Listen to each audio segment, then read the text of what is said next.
जिसका सपना देखा, जिसकी आधारशिला रखी, उसको पूरा किया, यही ईश्वर रूपी जनता जनार्दन के सेवक मोदी की गारंटी है। सदियों पहला आ मारा ओखानी जे आबरू हती ने आ सुदर्शन सेतु बन्या पछी फरी एकवार दुनियाना नक्शामां मारू ओखा चमकवानुं छे। દર વર્ષે વરસાદ પડતાની સાથે જ રોડ રસ્તાઓ ધોવાઈ જતા હોય છે, બ્રિજોના બાંધકામ તૂટી જતા હોય છે, ત્યારે આ ભ્રષ્ટાચાર ખુલી અને સામે આવતો હોય છે. પરંતુ આ વખતે તો ભ્રષ્ટાચારે હદ વટાવી છે, કેમ કે વડાપ્રધાન નરેન્દ્ર મોદીએ જોયેલા સપના ઉપર આ ભ્રષ્ટાચાર હાવી બની ગયો છે અને પ્રધાનમંત્રીનું સપનું ધોવાઈ ગયું છે. વૈષ્ણવજન તો તેને કહીએ જે પીડ પરાઈ જાનાને રે. નમસ્કાર, નવજીવન ન્યૂઝમાં આપનું સ્વાગત છે. હું છું આપની સાથે ભાર્ગવ મુકવાણા. વડાપ્રધાન નરેન્દ્ર મોદી ઘણા સપના જુએ છે અને આશા રાખે છે કે તેઓ પોતાના કાર્યકાળ દરમિયાન તે સપનાઓ સાકાર કરે. અને આવું જ એક સપનું તેમણે જોયું હતું કે ઓખાથી બેટ દ્વારકા સુધી તેઓ પુલ બનાવે. કેમ કે તેઓનું માનવું છે કે દર્શનાર્થીઓ જ્યારે દર્શન માટે આવે છે ત્યારે તેમને ફેરી બોટનો સહારો લેવો પડે છે અને દર્શનાર્થીઓને હાલાકી ભોગવવી પડે છે. પરંતુ જો આ બ્રિજ બનાવી દેવામાં આવે તો દ્વારકાથી એટલે કે ઓખાથી બેટ દ્વારકા સુધીનો સફર દર્શનાર્થીઓ માટે સરળ બની શકે છે. આવું જ એક સપનું એ વડાપ્રધાન નરેન્દ્ર મોદીએ 6 વર્ષ પહેલાં જોયું હતું અને આજથી 6 મહિના પહેલાં એટલે કે 25 ફેબ્રુઆરી 2024ના રોજ વડાપ્રધાન નરેન્દ્ર મોદીએ આનું લોકાર્પણ પણ કર્યું હતું. તે સમયે વડાપ્રધાન નરેન્દ્ર મોદી શું કહી રહ્યા હતા, પહેલા આપ એ સાંભળો. साथियों, आज मुझे सुदर्शन सेतु के लोकार्पण का भी सौभाग्य मिला है. 6 साल पहले मुझे इस सेतु के शिलान्यास का अवसर मिला था. ये सेतु ओखा को बेट द्वारका द्वीप से जोड़ेगा.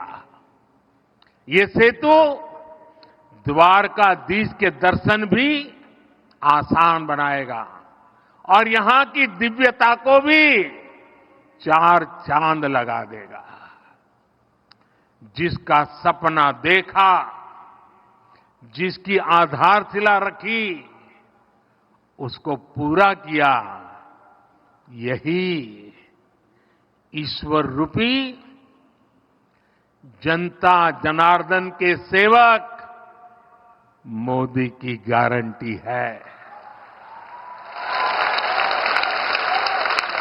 सुदर्शन सेतु सिर्फ एक सुविधा भर नहीं है, बल्कि ये इंजीनियरिंग का भी कमाल है.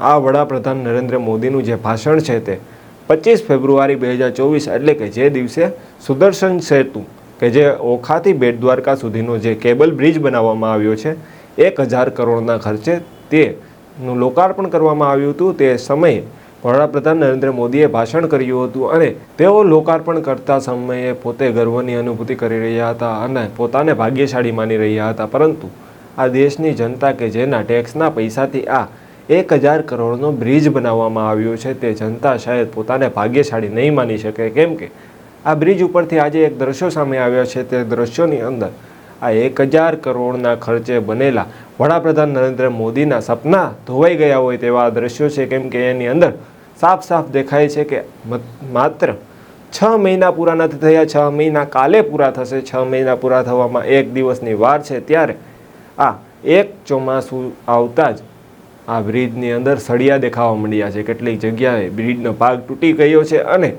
આ ભ્રષ્ટાચાર થયો છે તે સામે આવ્યો છે.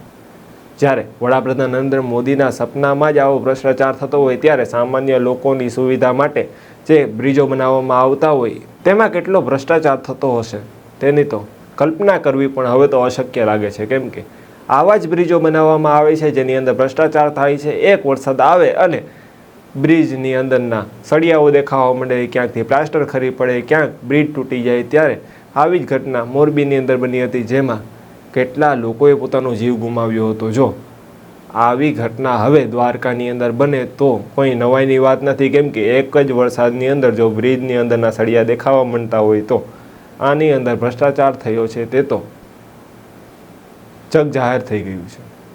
હાલ સુધી સમાચારોમાં બસ આટલું જ. જો આપને આવા જ સમાચારો અને અહેવાલો પસંદ આવતા હોય તો નવજીવન ન્યૂઝની આ ચેનલને લાઇક, સબસ્ક્રાઇબ અને શેર કરવાનું ભૂલશો નહીં. નમસ્કાર.